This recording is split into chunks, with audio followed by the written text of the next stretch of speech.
पहली फतह के मुसन्निफ़ का नाम क्या है? दुरुस्त ऑप्शन है ए नसीम हिजाज़ी। पहली फतह सिन्फ़े अदब के एतबार से क्या है? सी ऑप्शन नावल निगारी।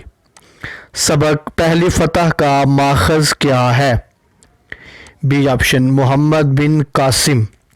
नेक्स्ट एमसीक्यूज़ है, मोहम्मद बिन कासिम की फ़ौज की कुल तादाद कितनी थी? D option 12,000।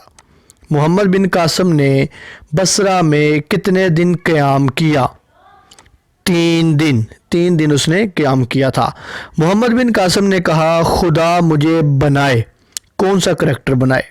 सी ऑप्शन मसना बिन हारिसा रज़ी अल्लाहु अन्हो। दमिश्क से रवानगी के वक़्त मोहम्मद बिन कासिम की फ़ौज की तादाद कितनी थी? 5,000।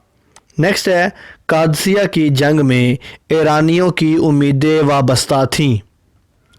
रुस्तम से। डी ऑप्शन दुरुस्त है। मोहम्मद बिन कासिम कला को फतह करने के लिए कितने प्यादा पा फौजी ले जाना चाहता था? ए ऑप्शन 500 फौजी।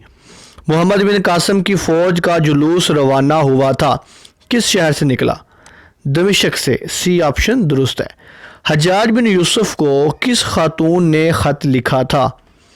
बी ऑप्शन नाहीद ने ख़त लिखा था। मकरान के गवर्नर का नाम क्या था? डी मोहम्मद बिन हारून। नेक्स्ट है, लसबेला के इलाके में मोहम्मद बिन कासिम की फ़ौज का मुकाबला किस से हुआ? ए भीम सिंह से मुकाबला हुआ था। रुस्तम किस जंग में मारा गया? सी जंगे कादसिया में। रुस्तम का ताल्लुक किस मुल्क से था? दुरुस्त ऑप्शन है बी ईरान के साथ इसका ताल्लुक था। जंगे कादसिया में मुसलमानों का सिपा सालार कौन थे? डी साद बिन अबी वकास रज़ी अल्लाहु अन्हो। जंगे कादसिया मुसलमानों के और ईरानियों के दरमियान जंग हुई थी। फ़ौज की क़यादत कितने साल के नौजवान के सुपुर्द थी? ये ऑप्शन 17 साल नौजवान।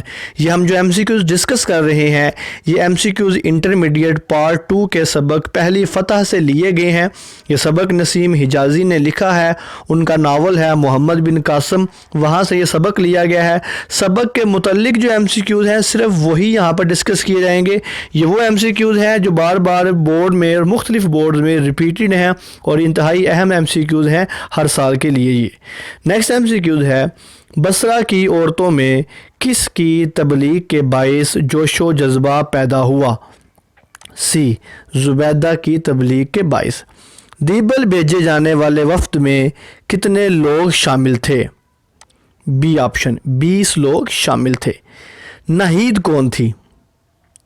डी वो लड़की जिसकी फरियाद पर मोहम्मद बिन कासिम हिंदुस्तान आया। नाहीद ने ख़त लिखा था हज्जाज बिन यूसुफ को और हज्जाज बिन यूसुफ ने अपने भतीजे और दामाद मोहम्मद बिन कासिम को भेजा था सिंध की फ़तह के लिए। मोहम्मद बिन कासिम की बीवी का नाम क्या था? ए ऑप्शन दुरुस्त है जुबैदा। ये हज्जाज बिन यूसुफ की बेटी भी थी। नेक्स्ट एमसीक्यू है, दीबल के वफद से कितने आदमी बचकर वापस आए? सी 2 लोग जिंदा वापस आए थे। मोहम्मद बिन कासिम डैश से होता हुआ मकरान पहुंचा। बी ऑप्शन दुरुस्त है शिराज, यानी कि शिराज से होता हुआ ये मकरान और उसके बाद फिर लसबेला के इलाके में पहुंचा था। नेक्स्ट एमसीक्यू है, सुबह की नमाज के बाद डैश के लोग बाज़ारों और मकानों की छतों पर खड़े मोहम्मद बिन कासिम की फ़ौज का जुलूस देख रहे थे। कौन सा शहर था? डी ऑप्शन दुरुस्त है दमिश्क, यानी कि सुबह की नमाज के बाद दमिश्क के लोग खड़े थे और वो ये देख रहे थे कि फ़ौज की क़यादत एक 17 साल नौजवान के सुपुर्द है।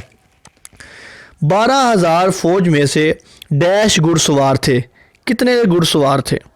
ए ऑप्शन दुरुस्त 6,000। नेक्स्ट एमसीक्यूज है, 12,000 फ़ौज में 6,000 घुड़सवार और डैश हज़ार प्यादा पा थे। पैदल के सिपाही कितने थे? सी ऑप्शन दुरुस्त है 3,000।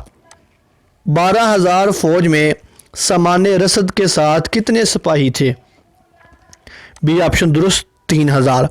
6000 घुड़सवार हो गए, 6000 पैदल हो गए और जो बाकी 6 बचते थे वो सामान्य रस्द यानी खाने पीने के सामान के साथ चल रहे थे। डैश मोहम्मद बिन कासिम को एक जासूस ने इत्तला दी, कब? डी ऑप्शन दुरुस्त है, एक शाम, यानी कि शाम को आकर मोहम्मद बिन कासिम को जासूस ने इत्तला दी। जासूस ने इत्तला दी कि डैश की जानिब 20 कोस के फासले पर एक कला है, किस समत में, किस डायरेक्शन में? ये ऑप्शन दुरुस्त है, शमाल की जानिब 20 कोस के फासले पर। नेक्स्ट है, हम बादशाहों और सालारों के लिए नहीं लड़ते, हम डैश के लिए लड़ते हैं। सी ऑप्शन दुरुस्त, खुदा के लिए। अल्लाह और खुदा दोनों का मानी एक है, लेकिन चूंकि किताब में लफ्ज़ खुदा लिखा हुआ है हम खुदा वाले MCQs ही दुरुस्त करेंगे। मोहम्मद बिन कासिम ने अपना नायब किसे मुकर्रर किया था? दुरुस्त ऑप्शन है बी, मोहम्मद बिन हारून को। मोहम्मद बिन हारून का नायब कौन था? डी ऑप्शन दुरुस्त है, ज़ुबैर, यानी मोहम्मद बिन कासिम ने अपनी जगह मोहम्मद बिन हारून को अपना नायब बनाया। जब वो कला पर हमला करने के लिए जा रहा था तो उसने ज़ुबैर को कहा था कि तुम मोहम्मद बिन हारून के नायब होगे। यानी कि अगर लाइन आप देखें स्टेटमेंट में पेज के एंड पे लिखा हुआ है कि मैं अपनी जगह मोहम्मद बिन हारून को मुकर्रर करता हूँ और तुम उसके नायब होगे। ये ज़ुबैर को स्टेटमेंट दी थी उस मोहम्मद बिन कासिम ने। नेक्स्ट MCQ है, डैश ने कहा मैं आपके साथ चलना चाहता हूँ। ए ऑप्शन दुरुस्त है, ज़ुबैर ने कहा था कि मैं आपके साथ चलना चाहता हूँ। इसी के साथ ही हमारे आज के लेक्चर का इख्तिताम होता है। आपकी समाअतों का बहुत बहुत शुक्रिया। अल्लाह हाफिज़ नासिर।